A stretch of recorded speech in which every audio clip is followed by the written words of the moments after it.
Today on In the Woodyard, we're going to talk about 8 kinds of wood you should never burn in a fire. Here we go. Woo! Scary. So a short time ago, there was a video that came out on another channel that was a computer-generated video about what kind of wood not to burn, and it was done by a computer, so it wasn't a real live person that actually has knowledge of this. I have a little bit of knowledge. I've been burning wood my whole life. I burn outside, I burn in a fire pit, I burn in a fireplace, I've heated with wood.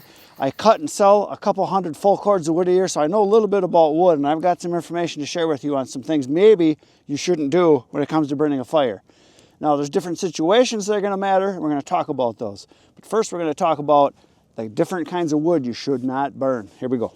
So for a lot of you, this is going to be common knowledge. For some of you, this will be new information. For some of you, it might change your mind on what you're doing now, because there are definitely some kinds of wood you should not burn. And the first one we're going to talk about, number 8, is this one.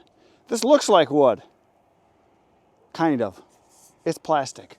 This is a flooring material that some people would look at this, or it could be a laminate, which this isn't, but I mean there are laminates, and it is not actually wood, it's plastic. You should not burn this, ever, anywhere, anytime, any place. This is made of chemicals. You don't want to breathe it. You don't want it in your house. You don't want it in a fire pit where you're breathing the fumes or smoke. Even if it's just a little bit, don't burn this. It's plastic. It's not wood. Anything that's fake wood, don't burn it. I think that's obvious, but maybe not. Who knows? Number 7, you should never burn pallets. And people think, well, that's good wood. Well, a lot of pallets are treated lumber, which means it has chemicals in it that aren't good for you.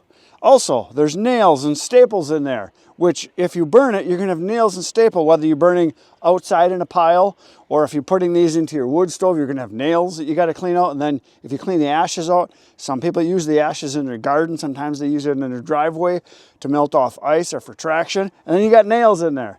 But the number one reason is it can be treated with chemicals to preserve the wood. Also, if it's a pallet that's used in a factory where they're using drums of chemicals for mixing, for production in making stuff, that stuff will seep sometimes, it will spill sometimes. You can have chemicals spilt on it. All kinds of things that are hazardous to your health could be on a pallet. So you should not burn them, even though some people do. Still, you shouldn't do it. Just because you can doesn't mean you should. Number 6 is one I do not have an example of because it's winter time, and where the woodyard is here, there is none of this. You don't want to burn poison ivy. You don't want to burn poison oak, poison sumac. Certain kinds of wood, like it's called poison wood, and there is oleander, which is poisonous in every form. And the reason I know this, I have first-hand experience. When I was young, we burned off the edge of a field. It was solid poison ivy. Well, my brothers and I burned it off, and we were responsible for making sure it all got burnt. Well, we found out that was a bad thing, because when you burn poison ivy, all of the oils that are in that are burned off, and it comes off in the form of smoke, and we were walking around in it. We had poison ivy everywhere. Matter of fact, my youngest brother had to go to the hospital because he had poison ivy everywhere. His eyes swelled shut, his lips puffed up, it was in his ears, it was everywhere in his private areas. Terrible. He had it bad. So you don't want to burn poison ivy, poison oak, poison sumac, oleander, stuff like that. Don't burn it. If you know what it is, don't burn it, especially the vine form. And on the vine form, on some of the ivies, it can go up the tree and be pretty big sized ivy, and you can cut that, leave it on the wood, and then burn it. That is not a good thing. Don't burn poison ivy. Number 5, wood that is finished. This piece of wood right here, for example, has a finish on it. This is an oil-based paint that's on here. I know because I painted it. It's a cut-off piece. And the back of this, if you look at it, this is actual particle board. And the reason, number 1, that there's paint on here. Number 2 is that it's particle board, which means you're going to have sealed-in chemicals in this wood to press this, because this is basically sawdust that they put glues and chemicals in to make it stay together. You don't want to burn this. It's not good for you to breathe the fumes from this because it's treated wood basically, and the paint on here is not good for you to breathe. Now this wood here is a piece I got from the barn. This barn that you see over to the side over here was probably built, I'm guessing, in the late 1800s, maybe early 1900s. It's well over 100 years old. This paint that's on here more than likely is lead paint. If you burn this, the lead paint will also burn off in fumes. You don't want to burn painted wood. Any wood that's got a varnish on it or a finish on it, you don't want to burn. Any of the chemicals that go into preserving wood aren't good for your lungs. The next one I touched on briefly. This is green treat lumber. So this is a 2x8 that was used in a deck construction. You can see the green treat in it. This has chemicals in it, and wood from years ago, I think from before 2003, 2004, is really bad for you because there are chemicals in here that are bad. Between the chemicals to preserve the wood, there's also stuff in there that is really bad for you to breathe.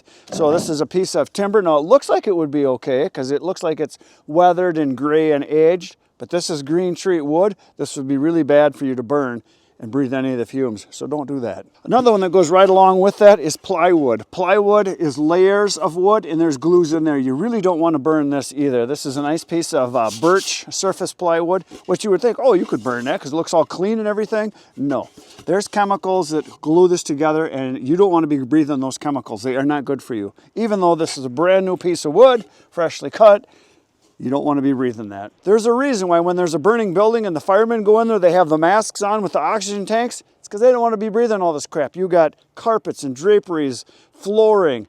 You got all those chemicals in that stuff that aren't good for you. We're on number 2. Here it is, moldy wood. Do not burn moldy wood, especially in your house. Now, if you burn it outside or if you got a wood boiler and you throw it in there and you're not breathing the fumes directly, if it's something that's not blowing in your face, but you don't want to take this into your house, have that mold in your house. Now, this is a white form of mold, but if you got black mold and you take that into your house, a chunk of wood, and then you have it in your house sitting around, those mold spores can be coming off, especially if you take it from a cold weather area and bring it into your house where it's warm.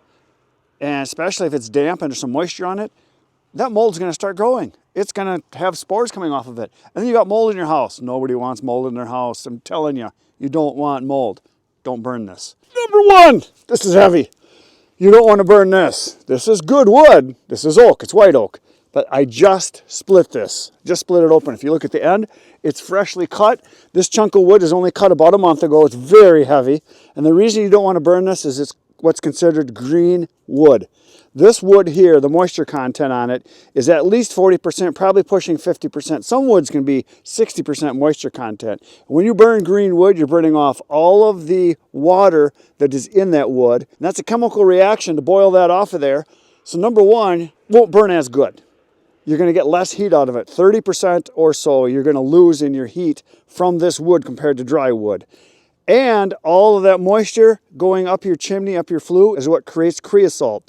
And you can have a chimney fire from this kind of wood if you burn it a lot. 1 or 2 pieces, once in a great while, it's not going to make your house explode or anything like that. Like a lot of people think that happens when you burn pine. Pine happens to be fine. But wet wood is what you don't want of any kind. Doesn't matter what it is. Any wood that's dry is good. And you want below 20% moisture content. Yes, it'll burn like this. I can stick it in there and eventually get it to burn. I've done videos showing wood getting burnt that burns just fine once you burn the moisture out of it. And it'll burn in a good fire. Once you get the fire rolling, it'll burn. But it doesn't mean that you should. Again, just because you can doesn't mean you should. Wet wood will create creosote and it will not be as efficient of a burn. So number 1, green wood, unseasoned wood. And a lot of people will ask me, I'm going to put this down, it's getting heavy. Okay, so a lot of people will ask me, well, Chris, how long should wood season? How long does it take? And the answer to that question is, it depends. If you split it smaller, as in thinner, it will dry faster.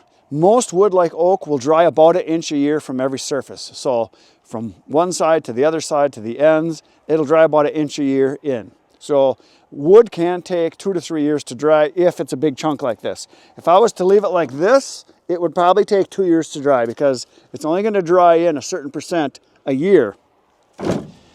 So what you want to do is split your wood down finer, it will dry faster. And if you get it to where it's dry, below 20%, you're going to get much better, more efficient heat from it. Anywhere in the teens is really good. Anywhere from 10% all the way up to 19% is really good. It's rare to have wood go below 10% because generally it reaches an equilibrium and it won't go much below that. So one of the things, like I said, is to split it smaller. Certain kinds of wood will dry faster. There are woods like ash, soft maple, cherry, pine, cedar. Those kinds of wood will dry much faster than a lot of other kinds of wood, such as white oak, red oak, post oak, There's hickory, locust. Those woods dry much slower because they have more moisture content. It's more of a closed cell type of wood, so it'll dry slower. But once it's dry on the inside. You can get it wet on the outside and it'll still burn because that water will dry right off and it'll burn. But don't burn green wood. Get a moisture meter, test your wood, make sure that it's dry enough to burn so that you're not going to have problems. That's all I got for today, folks. Thanks for watching. Come on back tomorrow morning, 5:30 a.m. I have another video for you. If you like what you just saw, there's 1,700 more videos on my channel that you can watch. All kinds of stuff about firewood. You need to watch them all. Good night, Irene.